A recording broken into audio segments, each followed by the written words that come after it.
నమస్తే అండి, బాగున్నారా? నేనైతే బాగున్నానండి. మీరందరికీ అమ్మవారి ఆశీస్సులు ఎప్పుడూ ఉండాలని కోరుకుంటూ ఈ రోజున ఒక మంచి పరిహారంతో మీ ముందుకు వచ్చాను. ఈ బుధవారం అమావాస్య రోజున ఎండు మిరపకాయలతో ఒక చిన్న పరిహారం చేసుకోవడం వల్ల ఎలాంటి ఫలితాలు కలుగుతాయి, ఇంతకీ ఈ పరిహారాన్ని ఎవరు చేసుకోవాలి, ఎలాంటి సమస్యలు ఉన్న వారు చేసుకోవాలి, ఇవన్నీ కూడా చూద్దామండి వీడియోలో. ఈ పరిహారాన్ని మీరు చేసుకోవడం వల్ల మీకు డబ్బుకు లోటు అనేది ఉండదు.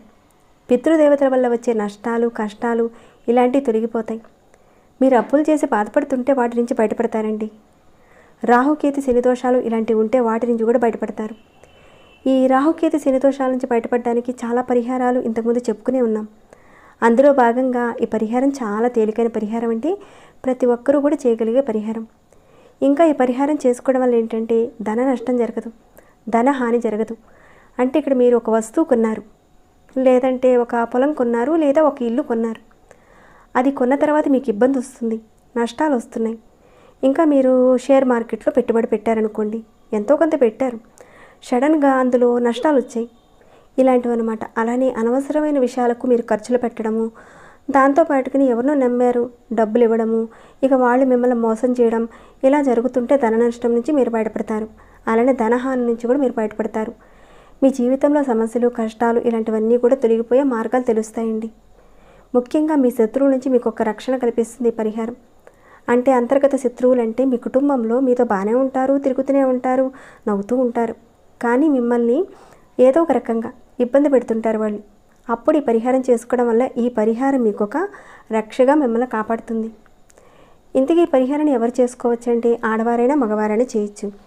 కానీ ఇక్కడ ఆడవారు నెలసరి సమయంలో ఉన్నా కానీ ఈ పరిహారం చేసుకునే వెసులుబాటు అయితే ఉందండి ఈ పరిహారం విషయంలో. అంటే కొన్ని పరిహారాల విషయాల్లో చేసుకోకూడదని చెప్తానండి, కానీ ఈ పరిహారం విషయంలో చేసుకోవచ్చు. సరేనండి, ఇక పరిహారం ఎలా చేయాలి ఏంటనేది తెలుసుకునే ముందు ఒక చిన్న రిక్వెస్ట్, ఈ వీడియోకి ఒక లైక్ చేయడం మర్చిపోకండి. సబ్స్క్రైబ్ కాని వారు ఎవరైనా ఉంటే ఇలాంటి ఎన్నో రకాలైన సమస్యలకు సంబంధించిన పూజలు, పరిహారాలు మన ఛానల్లో ఉన్నాయండి. సమస్యలు అంటే అక్కడ నరదిష్టి కావచ్చండి, అప్పుల సమస్యలు, ధన రాబడి, ధన వృద్ధి, ఇలాంటివి ఎన్నో ఉన్నాయండి సమస్యలు. మీ యొక్క సమస్యను బట్టి మన ఛానల్లోకి వెళ్ళి చూడండి, ఏదో ఒక దాన్ని ఎంచుకొని మీరు ప్రయత్నం చేయండి. మీకు వచ్చిన మార్పునైతే నాతో షేర్ చేసుకోవడం మర్చిపోకండి. సబ్స్క్రైబ్ కాకుండా ఉంటే సబ్స్క్రైబ్ చేసుకొని బెల్ బటన్ ప్రెస్ చేసి అలానే నోటిఫికేషన్ని ఆన్లో పెట్టుకోండి. వీడియోని ఎండింగ్ వరకు చూడండి, అన్ని విషయాలు తెలుస్తాయి. సరేనండి, పరిహారాన్ని ఎలా చేయాలనేది చూద్దాము. ఈ పరిహారాన్ని మీరు బుధవారం అమావాస్య రోజున రాత్రి పడుకునే ముందు చేయాలండి. ఇక కావలసిన పదార్థాలు ఏంటో చూద్దాము. ఒక 21 మిరప గింజలు అవసరం ఉంటాయి. ఈ మిరపకాయలు అంటే ఈ ఎండు మిరపకాయలు గింజలు ఉంటాయి కదండి, వాటన్నిటిని కూడా తీసి ఒక 21 గింజలను సేకరించి పక్కన పెట్టుకోండి. అది కూడా పరిహారం చేయడానికి ముందుగా.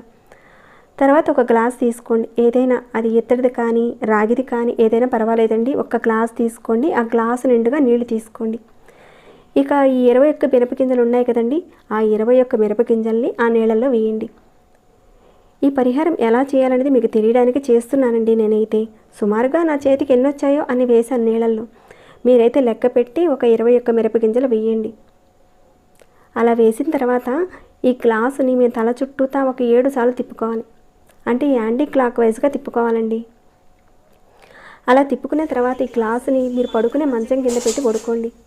లేదండి మేము మంచం మీద పడుకోము, మేము చాప మీద పడుకుంటామండి, మరి ఎట్లా అండి అంటే మీరు కింద పడుకున్నా కానీ మీరు మీ తల వెనుక వైపు కాస్త దూరంగా, అంటే మీ చెయ్యి అనేది తగలకుండా కాస్త దూరంగా గ్లాసుని పెట్టుకొని నిద్రపోండి. ఇక తర్వాత రోజున మీరు చక్కగా ఉదయం నిద్ర లేచిన తర్వాత ఈ గ్లాసులో ఉన్న నీళ్ళని తీసుకువెళ్ళి చెట్ల మొదట్లో వేసేయండి. ఈ పరిహారాన్ని మీరు ఈ బుధవారం అమావాస్యకనే కాదండి, ప్రతి అమావాస్యకి చేసుకోవచ్చు. ఇలా ప్రతి అమావాస్యకి మీరు చేయడం వల్ల ఇంతకుముందు చెప్పుకున్నాం కదండి సమస్యలు, అలాంటి సమస్యల నుంచి మీరు బయటపడతారు. చాలా మంచి పరిహారం అండి, నమ్మకంతో చేయండి. చాలా సులువైన పరిహారం కూడా నేను చెప్పుకోవచ్చు, ప్రతి ఒక్కరూ చేయగలిగే పరిహారం అండి. ఇందాక చెప్పుకున్న సమస్యల మీద మన ఛానల్లో చాలానే పరిహారాలు ఉన్నాయి. వాటిని ఎవరు చేసినా చేయకపోయినా ఈ పరిహారాన్ని మాత్రం ప్రతి ఒక్కరు కూడా చేసుకోగలిగే వెసులుబాటు అయితే ఉందండి. చాలా మంచి పరిహారం ఇది, పరిపూర్ణమైన నమ్మకంతో చేయండి, మంచి ఫలితాలు ఉంటాయి. సరేనండి, ఇక ఈ వీడియోని ఇంతటితో ముగిస్తున్నాను. మీరందరూ కూడా ఈ పరిహారాన్ని చేసుకొని లాభ పొందాలని నేను కోరుకుంటున్నాను. మరి ఈ వీడియో మీకు ఎలా అనిపించింది? నచ్చిందండి? మీకు ఎలా అనిపించింది ఏంటి అనేది కామెంట్స్ రూపంలో నాకు తెలియచేయండి.